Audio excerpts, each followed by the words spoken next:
Hello, welcome back to Buns in the Oven. For this session, we're gonna look at whole grains. We're gonna try to identify them. We are going to do recipes with them, test them out, see if it works, the pros and cons, and we have Lisa with us today, so we'll have fun. Stay tuned. So we got Lisa today, and Lisa's about to play the grain game. So today we have a whole section on whole grains, and we put all of them in the containers. We put numbers on them. I've showed them already to you guys. So she's gonna try with the names to put the names to the grain. Oh, okay. This was I thought I had to just straight up guess. Nope. So this works. Okay. Here she is. Okay. Should I do it facing this way? That's good. Yeah. It doesn't matter. Just do it for yourself, and then we'll Okay. just so that it makes sure it sense to you. Okay. That one's tough. I just want to see all that we have here. Lots of different kinds here. Oh, see, I know this one. I know that one. And there's a couple that look very similar, so they're kind of hard to tell apart. That one's neat. Oh no, wait, that's not right. Yeah, wait, see, they look similar. Yes. That one is that, and then I think that one is that. And then, I remember this one. Ooh, Kim loves quinoa. I have to know that one. So I went ahead and I calculated the price, like per 100 gram, for all these things to see which one was cheaper and which one was the most expensive. The wheat berry and the bulgur were the cheapest, and the couscous, which is all made out of wheat. And then the other stuff were pretty much the same, except the top two were quinoa for sure was pretty expensive. And the second one, I can't remember what it is. I'll check it. Ding! All right, so this is about a minute something. Let's see if she has it right. How many do you think? You have it all right, you think? I have a couple that are, I think, a little, but I think I beat the record that you had told me when I came in. So. Yeah. So first one, brown rice, that's right. Second one, not right. Nuts! So that means I have Third one, pearl barley, yep. This one is not millet. Lisa. I'm used to millet in flour form. That's right. This is the whole grain. Most of them is the whole grain. Yeah. So this one, she identified quinoa. That's good. This one, she identified as bulgur fine. White one is tapioca. This one is not okay. The number 8, because the camera's up it. Yeah. She identifies couscous. That's not right. Oh, really? I got couscous wrong. And bulgur medium. Well, it's bulgur, but it's the lighter one. Oh, then that means I'm gonna What? Okay. And then she thought this was wheat berry. It's not wheat berry. So this one is kind of half, right? Okay. So you got 1, 2, 3, 4 and a half. 4.5. Okay. That's not bad.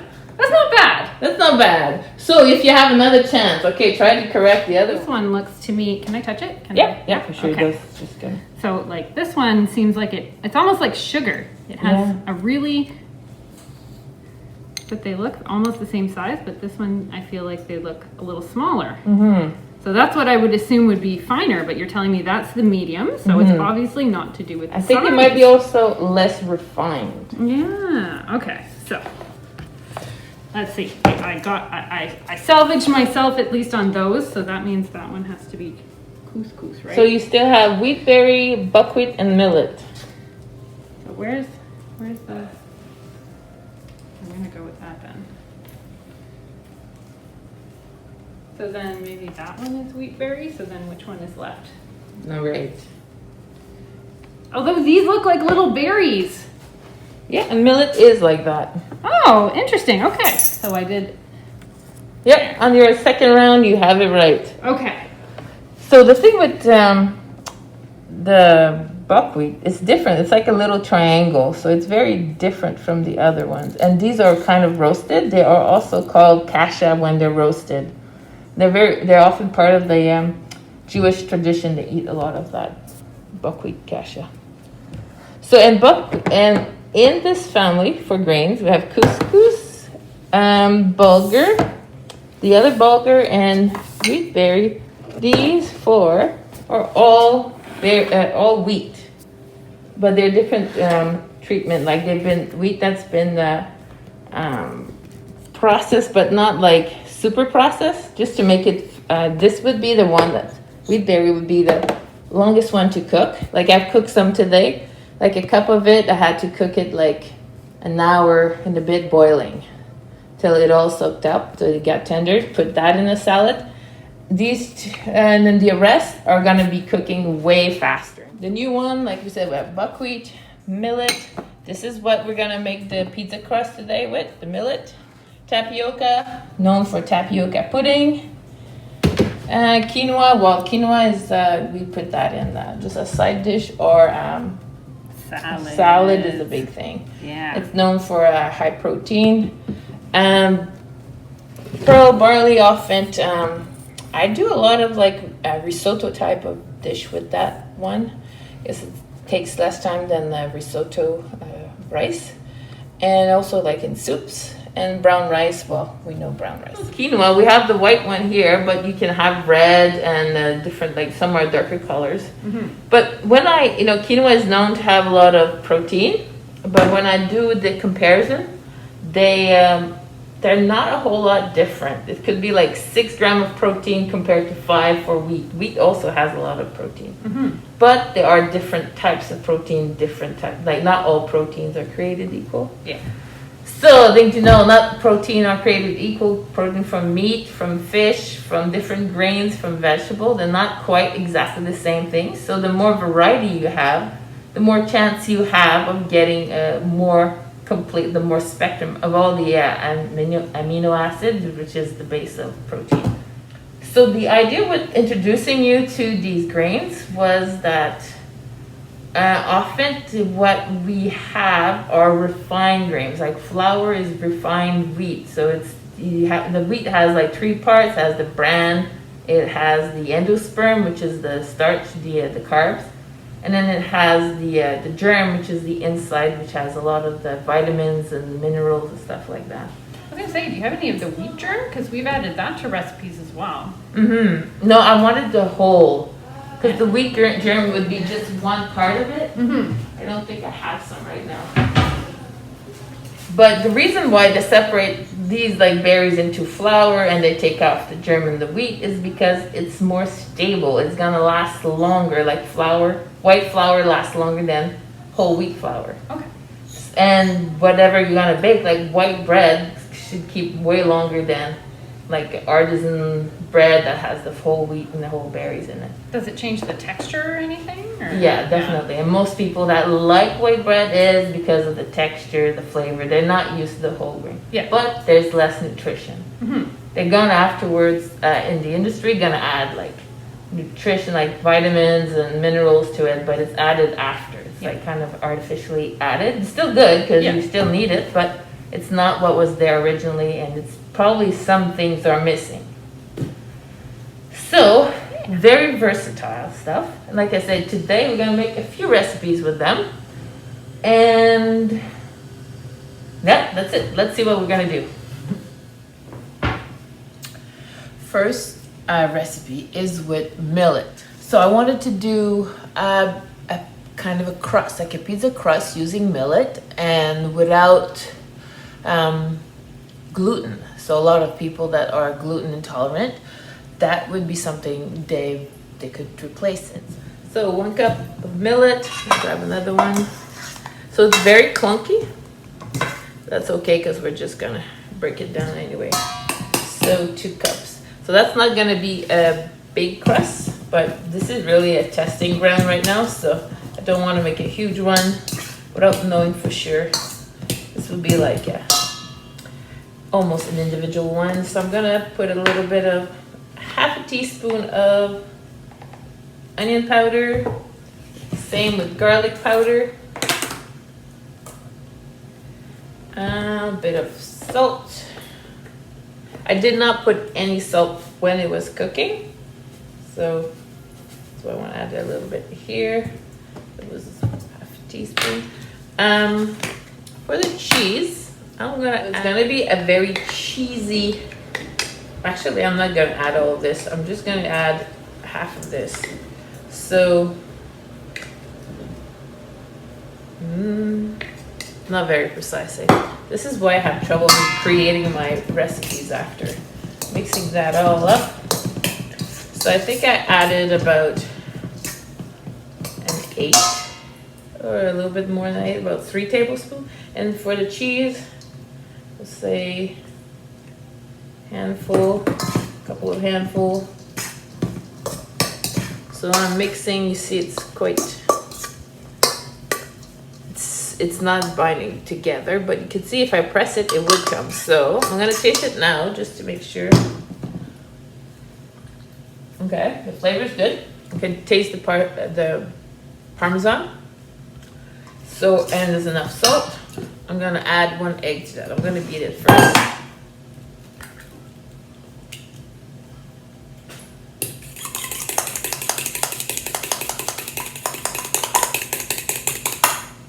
And add it to this. I think 1 is enough. I don't want it to be too wet because it's a pizza. I don't want a soggy dough. All right. I've put my oven at 350. I'm not too sure if it's the right temperature. I'm using a little baggie here to keep my hands. So I'm spreading it. I'll try to get a round shape here. I don't want it to be too thick, but also I want it to be even, so there's not one part that's gonna burn through when I cook it, and another part that's just gonna be too thick. Just tap it in a bit. So it feels pretty equal.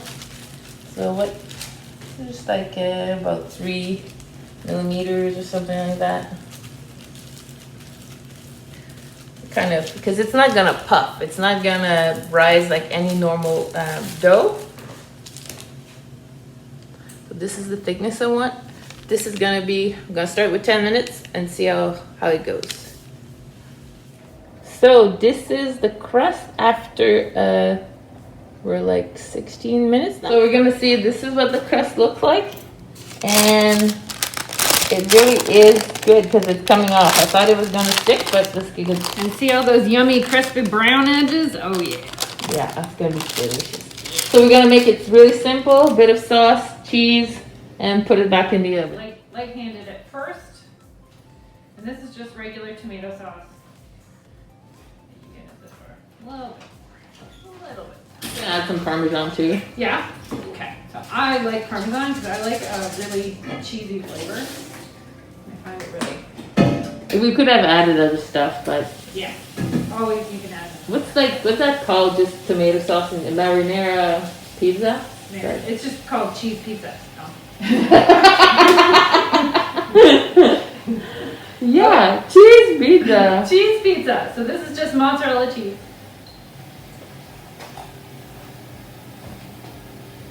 And you missed the most important part, me washing my hands before cooking pizza. There we go. I think that's pretty even. What do you think? Yep, that looks good. I usually cook about 400 if it's a pizza, especially if it's already cooked. Yeah. Right? Do you want to jack it up now? Yeah, we'll do that. Okay. And it's okay if it like kind of broil a little bit because it's a pizza. Okay. All right, we'll see how that works here. I would say at home, I would normally not cut directly on your pan. Okay, let's see. Did I get, ooh, sizzled. Ooh, sizzled. There we go. Hold on. Did I cut all the way through?